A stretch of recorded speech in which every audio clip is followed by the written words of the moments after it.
Shekhawat education YouTube channel पे आपका स्वागत है। आज हम कक्षा 12 का राजनीतिक विज्ञान विषय शुरू करने जा रहे हैं। थोड़ी सी विषय के बारे में जानकारी ले लेते हैं। राजनीतिक विज्ञान विषय आपका दो भागों में डिवाइड किया हुआ है। पहला भाग है राजनीति विज्ञान की मूल अवधारणाएं। पहला पार्ट है राजनीति विज्ञान की मूल अवधारणाएं। मूल अवधारणाएं और दूसरा पार्ट है भारत में शासन व लोकतंत्र। भारत में शासन व लोकतंत्र। तो इन दो पार्ट में आपका जो सिलेबस है वो डिवाइड किया गया है। यह जो राजनीति विज्ञान की मूल अवधारणाएं हैं 40 अंक का आएगा और भारत में शासन व लोकतंत्र यह भी 40 अंक का आएगा। अब मूल अवधारणाओं में क्या क्या है, जैसे न्याय, शक्ति, सत्ता, वैधता, समाजवाद, उदारवाद, मार्क्सवाद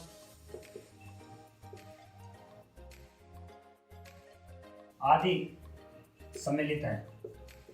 जो राजनीति विज्ञान की मूल अवधारणाएं पार्ट है उसमें न्याय, शक्ति, सत्ता, वैधता, समाजवाद, उदारवाद, मार्क्सवाद और भी अन्य जो टॉपिक्स हैं उनको शामिल किया गया है। भारत के शासन व लोकतंत्र के अंदर संविधान, शासन प्रक्रिया, विदेश नीति, लोकतंत्र, इन टॉपिक्स को इसमें शामिल किया गया है। तो इस प्रकार से आपका जो राजनीति विज्ञान का जो सिलेबस है कक्षा 12 का वो दो भागों में डिवाइड है। दोनों भागों को 40-40 अंक दिए गए हैं और इनमें ये टॉपिक्स सम्मिलित किए गए हैं। तो आज हम जो मूल अवधारणाएं हैं उनमें उसमें से न्याय को शुरू करेंगे, क्योंकि जो राजनीति विज्ञान की मूल अवधारणाएं हैं वह आपके लिए हमेशा समझने में क्या होती हैं, कठिन होती हैं। तो आज हम जो कठिन पार्ट है राजनीति विज्ञान की मूल अवधारणाएं उनमें से पहला जो अध्याय है न्याय, उसको शुरू करेंगे। न्याय प्राचीन काल से ही चली आ रही अवधारणा है। न्याय के बारे में अनेक विद्वानों ने समय समय पर अपने विचार दिए हैं। जो पश्चिमी परंपरा है उसमें न्याय के लिए जो मानव के सद्गुण हैं उसको आधार माना गया है और भारतीय परंपरा में न्याय के लिए धर्म को आधार माना गया है। तो दो परंपराएं प्रचलित थी न्याय के लिए, एक हम पाश्चात्य और एक थी भारतीय परंपरा। तो इन दोनों परंपराओं में अलग अलग चीजों को आधार माना गया। जो पाश्चात्य परंपरा थी उसमें न्याय के लिए जो व्यक्ति के सद्गुण हैं, जो व्यक्ति के सद्गुण थे उनको आधार माना गया और भारतीय परंपरा में धर्म को प्रधानता दी गई न्याय के लिए। जो न्याय का तत्व है उसके लिए पाश्चात्य जो देश हैं उन्होंने मानव के अंदर जो सद्गुण हैं उनको आधार माना और भारतीय परंपरा में धर्म को प्रधानता दी गई। जो दोनों परंपराएं थी इनमें न्याय का आधार अलग अलग माना गया, लेकिन व्यक्ति के कर्तव्य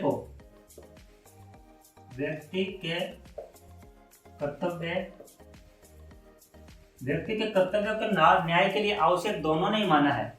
दोनों ने ही जो व्यक्ति के कर्तव्य है उनको प्रधानता दी है और जो आधार है न्याय का वो अलग अलग क्या माना है। पाश्चात्य परंपरा में व्यक्ति के सद्गुण को माना गया है और भारतीय परंपरा में धर्म को माना गया है।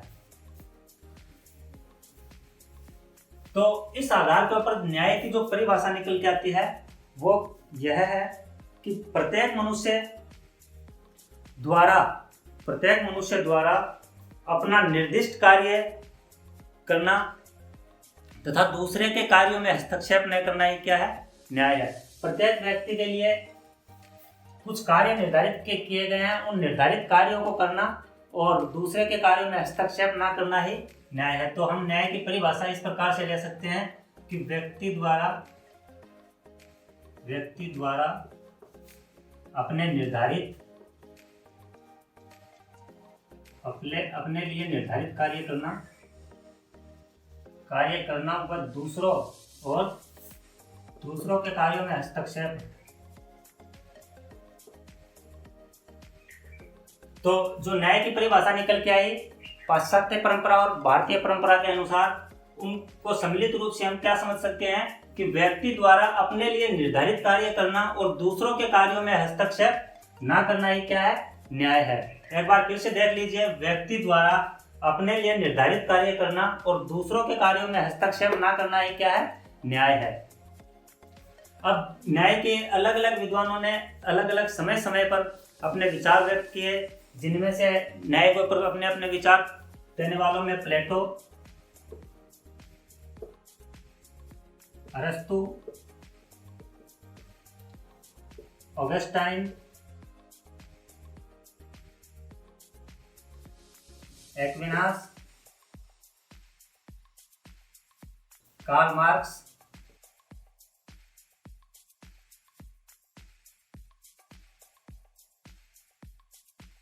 मिल, जॉन रॉल्स।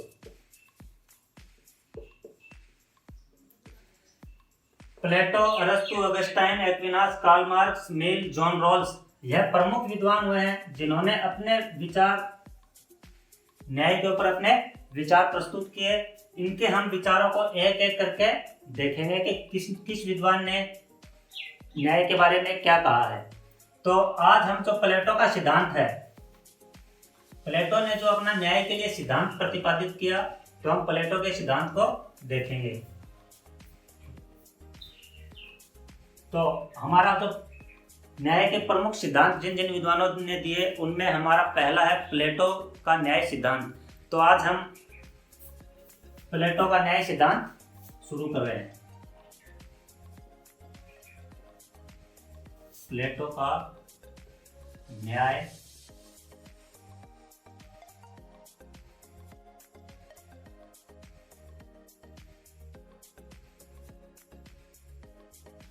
सबसे पहले तो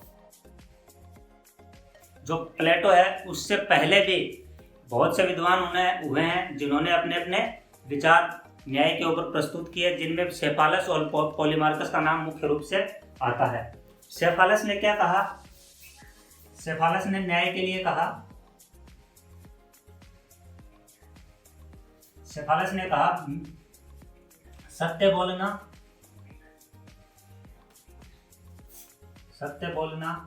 व ऋण चुकाना ही न्याय है। सत्य बोलना व ऋण चुकाना ही न्याय है।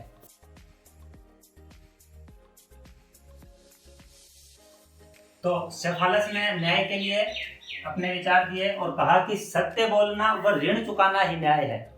और पॉलीमार्कस हुए, उन्होंने भी अपने विचार देते हुए कहा कि मित्र के साथ अच्छा व्यवहार व शत्रु के साथ बुरा व्यवहार करना ही न्याय है। मित्र के साथ अच्छा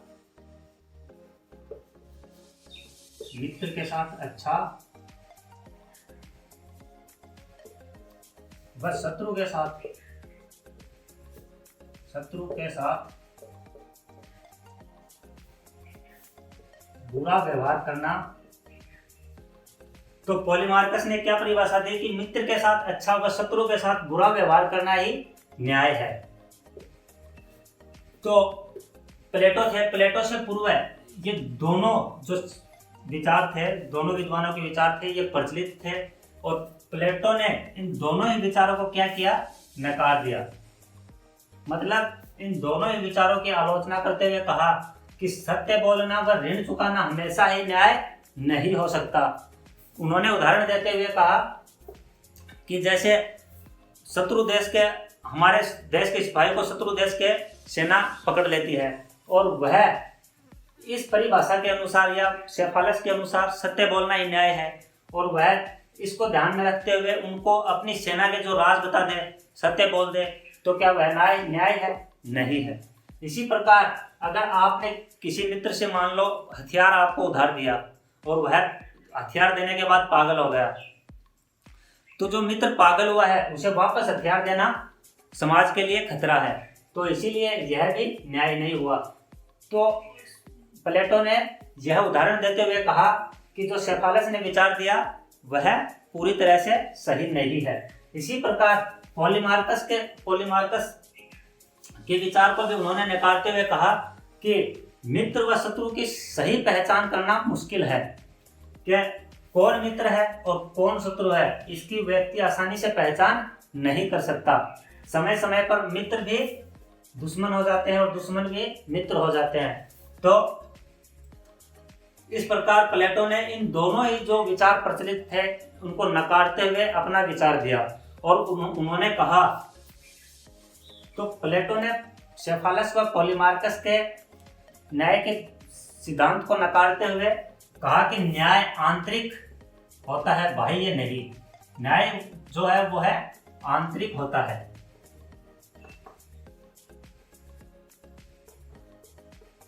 बाह्य नहीं। और जो सेफालस और पॉलीमार्कस के विचार थे वह न्याय के बाह्य रूप को प्रदर्शित करते हैं, जबकि प्लेटो न्याय को आंतरिक मानता है। और आंतरिक आत्मा से जुड़ा हुआ शब्द है, मतलब प्लेटो ने न्याय को आंतरिक माना है और आंतरिक जो है वह आत्मा को प्रदर्शित करता है। और प्लेटो ने कहा कि न्याय आत्मा के आधार के ऊपर परिभाषित किया जा सकता है। प्लेटो ने आत्मा के 3 तत्व माने। पहला तत्व माना ज्ञान, दूसरा माना मनोवेग और तीसरा तत्व माना तृष्णा। ज्ञान, मनोवेग और तृष्णा आत्मा के 3 तत्व होते हैं और इन 3 तत्वों के आधार पर व्यक्ति में 3 सद्गुण पाए जाते हैं। जो आत्मा के 3 तत्व हैं उनके आधार पर प्रत्येक व्यक्ति में 3 सद्गुण पाए जाते हैं। ज्ञान तत्व के आधार पर विवेक पाया जाता है, मनोवेग के आधार पर साहस का सद्गुण पाया जाता है और जो तृष्णा है उसके आधार पर संयम का सद्गुण पाया जाता है। तो प्लेटो ने आत्मा के 3 तत्व माने, ज्ञान, मनोवेग और तृष्णा, और इन आत्मा के तीनों तत्वों के आधार पर व्यक्ति में 3 प्रकार के सद्गुण पाए जाते हैं। ज्ञान के आधार पर विवेक पाया जाता है, मनोवेग के आधार पर साहस पाया जाता है और तृष्णा के आधार पर संयम पाया जाता है। तो इन 3 सद्गुणों के आधार पर प्लेटो ने 3 प्रकार के आत्माएं मानी हैं। अब आत्माओं का 3 प्रकार माने हैं 3 सद्गुणों के आधार पर। प्रत्येक व्यक्ति में इन 3 सद्गुणों में एक प्रधान सद्गुण होता है और 2 गौण सद्गुण होते हैं। मतलब एक जो सद्गुण है वह ज्यादा पाया जाता है और 2 कम मात्रा में पाए जाते हैं जो गौण होते हैं। इसको हम इस प्रकार समझ सकते हैं कि आत्माएं 3 प्रकार की होती हैं। यह 3 आत्माएं हो गई। अब कौन कौन सी होती हैं इस प्रकार देख लीजिए।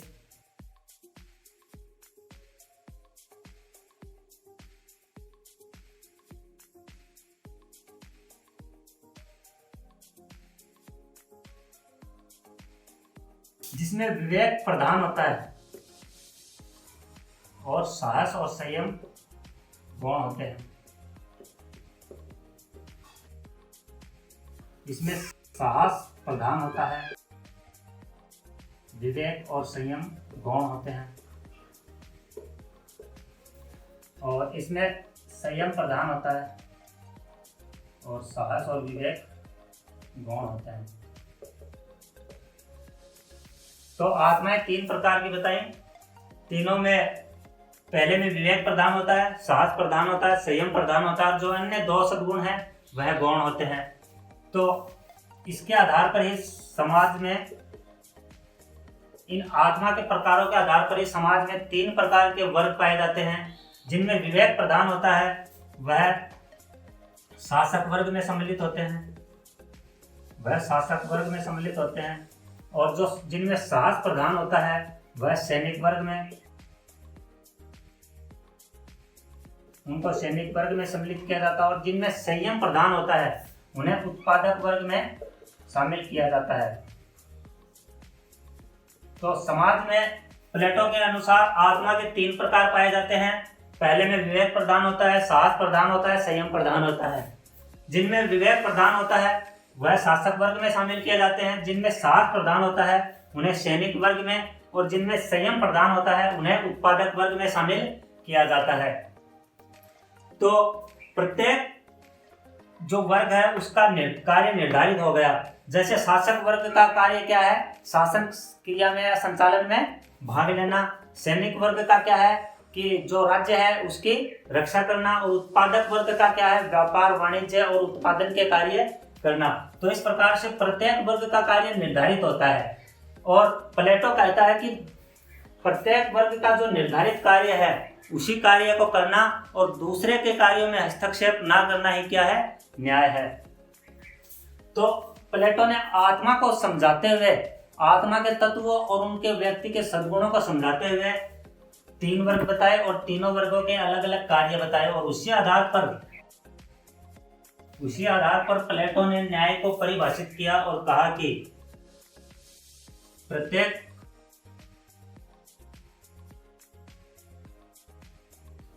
व्यक्ति को समाज द्वारा, प्रत्येक व्यक्ति को अपने निर्दिष्ट कार्य, निर्दिष्ट या निर्धारित कार्य करना तथा दूसरे के कार्यों में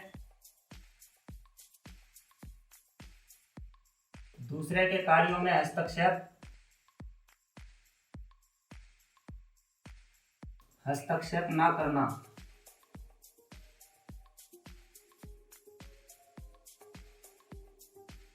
करना ही न्याय है।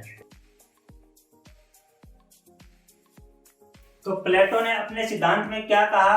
पहले तो उन्होंने आत्मा के 3 तत्व बताए, उसके बाद उन्होंने 3 तत्वों के आधार पर व्यक्ति में 3 सद्गुण बताए, और उन्हीं 3 सद्गुणों के आधार पर 3 प्रकार की आत्माएं बताएं, और उन्हीं आत्माओं के आधार पर 3 प्रकार के वर्ग बताए। पहला शासक वर्ग, दूसरा सैनिक वर्ग और तीसरा उत्पादक वर्ग। और उसी आधार पर उन्होंने परिभाषा दी कि प्रत्येक व्यक्ति को अपने निर्दिष्ट कार्य करना, मतलब उसके लिए जो निर्धारित कार्य है वही कार्य करना तथा दूसरे के कार्यों में हस्तक्षेप ना करना ही क्या है? न्याय है। अगर एक दूसरे व्यक्ति के कार्यों में हस्तक्षेप करेंगे तो वह व्यक्ति और राज्य दोनों के लिए अनिष्टकारी होगा, मतलब नुकसानदायक होगा। तो प्रत्येक व्यक्ति को अपने लिए जो कार्य निर्धारित है वही कार्य करने चाहिए और दूसरे के कार्यों में हस्तक्षेप नहीं करना चाहिए। यही क्या है? न्याय है। तो प्लेटो ने इस प्रकार अपना न्याय सिद्धांत दिया जो आपको समझ में आ गया होगा। तो प्लेटो का जो न्याय सिद्धांत है वह नैतिक सिद्धांत है, कानूनी सिद्धांत नहीं है। नैतिक सिद्धांत है न्याय का, कानून नहीं है। नैतिक सिद्धांत क्यों है? क्योंकि प्लेटो ने इसे आंतरिक बताया, न्याय को आंतरिक बताया। और आंतरिक मतलब क्या है कि व्यक्ति अपने सद्गुणों को स्वयं पहचानेगा और अपने सद्गुण को पहचान कर जो वर्ग है उसी वर्ग, जिस वर्ग में व्यक्ति आता है उसी के कार्य करेगा। तो व्यक्ति स्वयं अपने लिए निर्धारित कार्यों को चुनता है और उसी के अनुसार कार्य करता है। तो यह नैतिक है, मतलब व्यक्ति स्वयं अपनी परंपरा से अपनी जो आंतरिक शक्ति है उसी के अनुसार कार्य करता है, किसी प्रकार का कोई दबाव नहीं होता है।